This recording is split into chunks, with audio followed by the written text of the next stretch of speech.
ومعانا ضيفه مهمه جدا جدا جدا عندنا في الجاليه هنا.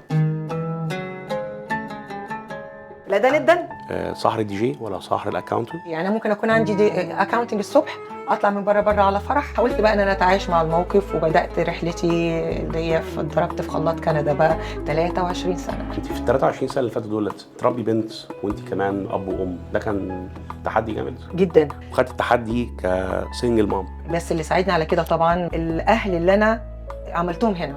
موضوع الدي جي ده جه ازاي؟ اول حفله عملتها ليا كانت 30 واحده بس حضروا لي. فكريني كده ايه اصعب المواقف عدت عليكي مثلا؟ اما جيت هنا كندا لقيت الوضع كان كئيب قوي. تعيش وتفتكري انت احلامك ايه يا سحره؟ كتير جدا. جنب الدي جي والاكاونتنج هل كان ليكي مثلا اي اعمال تطوعيه او فولنتير وورك؟ اي حاجه انا بعملها لازم اكون بحبها الاول.